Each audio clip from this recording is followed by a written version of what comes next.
उत्तर प्रदेश में अपराधी शायद सोचते हैं कि वो अपराध करेंगे और बचकर निकल जाएंगे, लेकिन योगी फोर्स जो है वो काल बनकर इन अपराधियों के लिए लगातार सामने आ रहा है। और इसका एग्जाम्पल प्रदेश के 2 शहरों से सामने आया है, जहां पर 2 इनामी बदमाश अब हिस्ट्री बन चुके हैं क्योंकि उनका गेम ओवर हो गया है।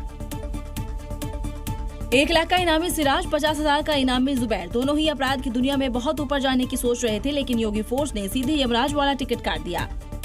सुल्तानपुर का इनामी वांटेड सिराज अहमद सहारनपुर में वारदात को अंजाम देने की फिराक में था। यूपीएसटीएफ को जानकारी मिलने पर घेराबंदी की, जिस पर बदमाश ने फायरिंग कर दी। नतीजा ये हुआ कि पुलिस की पीतल वाली बुलेट सिराज को लगी। सिराज अस्पताल पहुंचा और इतिहास बन गया। आरोपी के पास से हथियार, वाईफाई डोंगल और फोन बरामद हुए हैं। इधर बुलंदशहर में जुबैर उर्फ पीटर ढेर हो गया। लूट डकैती जैसे मामलों में फरार जुबैर रात के अंधेरे में वारदात को अंजाम देने पहुंचा था, लेकिन उसका भी यमराज वाला इंतजाम हो गया। जी मीडिया की टीम मौके पर खड़ी है। इसको शेल्टन होटल बम्बई रोड बोला जाता है। यहाँ पर बदमाशों की और पुलिस की मुठभेड़ होती है। और योगी फोर्स का ये कभी ना रुकने वाला ऑपरेशन लंगड़ा दूसरे जिलों में भी जारी है।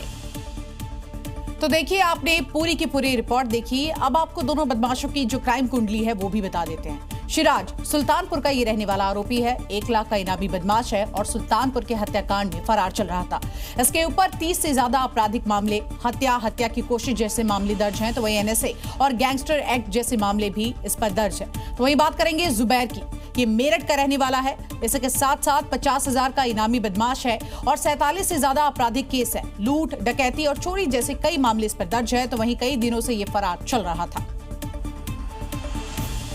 तो अब बात करते हैं सहारनपुर की, जहां पर बदमाश सिराज ढेर हो चुका है।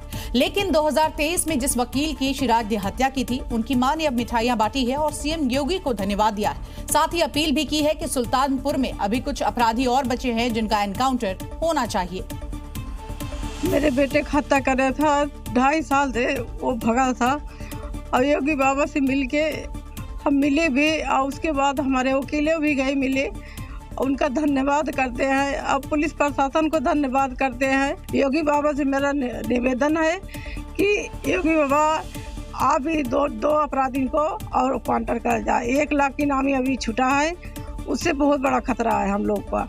हम लोग का सिक्योरिटी अभी हटाया न जाए, यही मांग हम कर रहे हैं और योगी बाबा का बहुत बहुत धन्यवाद कर रहे हैं। तो देखिए, अगर उत्तर प्रदेश में डॉन बनेगे तो लंगड़े हो जाओगे।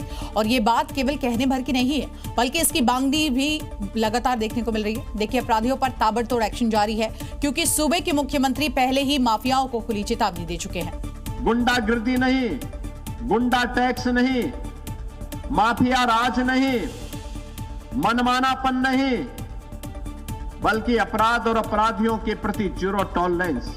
और इसी जीरो टॉलरेंस की नीति पर योगी फोर्स का ताबड़तोड़ एनकाउंटर जारी है। अपराधियों को या तो जेल नहीं तो जहन्नुम पहुंचाने का काम किया जा रहा है। शामली से ऐसी ही तस्वीरें सामने आई, जहां पुलिस ने मुठभेड़ के बाद 2 गो तस्करों को गिरफ्तार किया।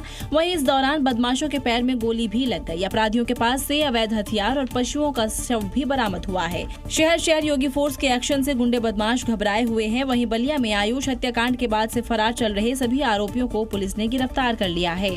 मुठभेड़ के दौरान आरोपी लंगड़े नजर आ रहे हैं। 13 दिसंबर को आरोपियों ने आयुष नाम के शख्स की गोली मारकर हत्या कर दी थी। पुलिस को तभी से इन आरोपियों की तलाश थी।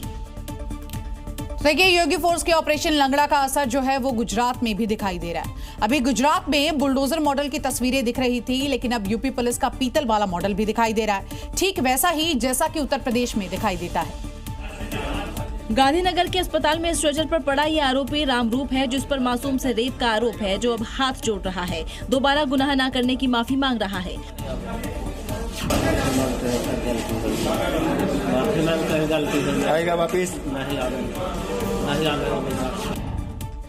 आरोपी बिहार का रहने वाला बताया जा रहा है, जो गुजरात में काम करता था, लेकिन गुजरात पुलिस ने इस पीतल ट्रीटमेंट के बाद वो वापस अपने घर लौट जाएगा। लेकिन इस हाफ एनकाउंटर के बाद लोगों में खुशी है।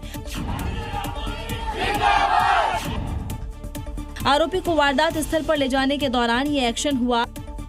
हालांकि पिछले 3 महीने में सूरत, अहमदाबाद, राजकोट, गांधीनगर, नवसारी में अपराधियों ने पुलिस पर हमला करने भागने की कोशिश की, लेकिन उनका इलाज हो गया।